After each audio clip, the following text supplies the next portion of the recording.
የነገን ማወቅ ፈለኩኝ መጪውን ማየት ናፈኩኝ የፍቅር ምርጫዬ አንተው ነህ ልቤን መንፈሴን የገዛ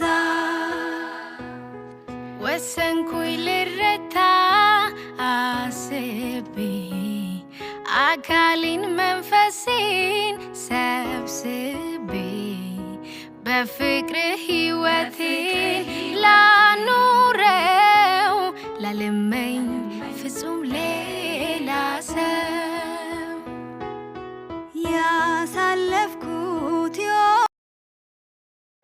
ሰላም ውድና የተከበራችሁ የመልካም ዩቲዩብ ቤተሰቦች እንዴት ናችሁልኝ?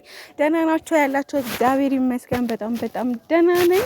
እኔ አለን እግዚአብሔር ይመስገን። ጠፍተን ነበረ። ያው ዝም ብለን ብቅ እንበል ብለን በድሮ ቪዲዮዎቻችን ዝም ብሎ ሃይላይት አለን፣ አልጠፋንም። ጠላቶቻችን ደስ እንዳይላቸው አለን አልጠፋሁም ለማለት ነው የመጣ ያለሁት። በእርግጥ እኔ ጠላቴ ሆዴ ብቻ ነው፣ የሰው ጠላት የለኝም። እንዴት ናችሁ? ደህና ናችሁ? በተረፈ ግን ማርያም በቃ በቪዲዮ እስከመጣ ድረስ በጣም ነው ይናፈቃችሁኝ። እግዚአብሔርን ግን በጣም ወፍሬ ያለው ጾሙ ተስማምቶኛል እና አብርሽና ሩታ ሰሞኑ መነጋገሪያ እየሆኑ ነውና በቲክቶክ ማለት ነው።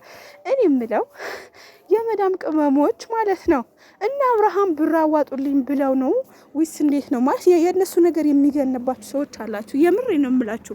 እና አብርሃም ብር አዋጡልኝ እኮ አላሉም። ከፈለጉ እኮ ለእናንተ እኮ መስጠት ይችላሉ። የምር ያም ዶላሩ እየነሰነሱ ማለት ነው እንዴ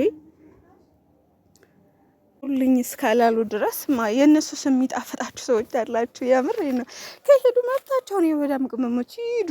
ማለት የሚጎዱት እነሱ ናቸው። እንዴት ሰርተው እንዴት እንደሚያመጡት ገንዘቡን ያውቁታል። ነገር ግን እና አብርሃም ብር እርዱኝ እስካላሉ ድረስ የእነሱ ስም ለምንድን ነው የሚጣፍጣችሁ ነው ማለት አይገባኝም። የምር ነው።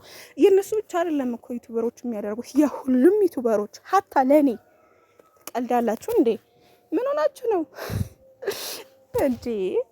በቃ ተፋቷቸው፣ ይኑሩበት፣ በቃ ይዝናኑበት፣ ኢንጆይ ያርጉበት። እንዲህ አረቀናት አበዛችሁት። አሁንስ የምር